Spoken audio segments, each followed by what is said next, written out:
மாதிரி அவன் செய்யறான். கொல்ல கூட ஏத்துக்க மாட்டான். ஐயோ ஐயோ ஐயோ மூக்கு மேல குத்திக்குமா? நீங்க மார்ல குத்திக்கிற. மூக்கு மேல குத்திக்குமா? மூக்கு எங்க இருக்குது? மார்ல அவன் குத்திக்கிற.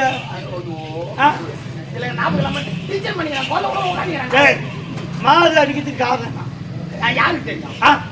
அப்படி யாரு மார்ல அடிக்கிற? எனக்கு அப்படியே டென்ஷன் ஆகுது.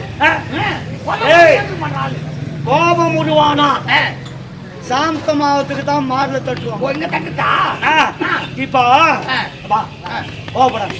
நாங்க இருக்கிறோம். அந்த பிரச்சனை நாங்க பாத்துறோம். இது வழக்கமா கை அங்க வருது, இப்பயே தண்ணி கிடக்காத வழி இங்க வருது. ஆமா அது போல இப்ப ஒரு குடும்பத்துல அப்பாவோ அம்மாவோ தம்பியோ செத்துட்டா இத தாய் மாறுங்க எதுக்கு மாரடிச்சாயிராங்க? ஓ எதுக்கு மாரடிச்சாயிராங்க? தானே தெரியும். அந்த உணர்வு அவங்களால கட்டுப்படுத்த முடியாது. அதனால மாரடிச்சு அந்த பாசம் அவங்க என்ன பண்ணுவாங்க, மாரடிச்சு அழாத பழக்கம் இல்லாதவங்க மழைக்கு கீழ் வந்துருவாங்க, தண்ணி ஊற்றுவாங்க, காற்று ஊற்றுவாங்க, சோடா தெளிப்பாங்க.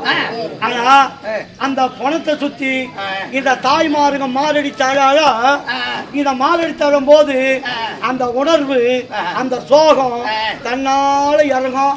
அவங்களுக்கு மயக்கம் வராது, ஒரு தெளிவு வரும். இப்போ ஒரு சண்டை வந்துட்டா கூட ஏய் நான் பேசிக்கிட்டான் இல்ல ஏன் மாறு மேல தட்டுறாங்க?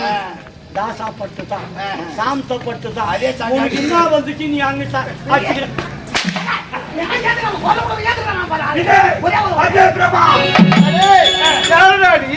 என்னிடத்துக்கு வந்து அடே கும்பல் என்று ஆணவத்தோடு பேசுவது கபாலசூரன்.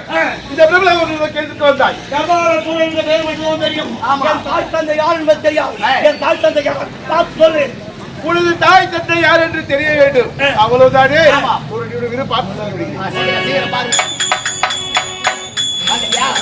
கபாலசூரா, வேதனை பொருத்தி பார்த்து விட்டு உனது பெயருக்கு வரவே இல்லை. உன்னை படுத்தது நான் கிடையாது. உன் தாய் தந்தை யார் என்று எனக்கு தெரியாது. கணக்கிலே இல்லையா?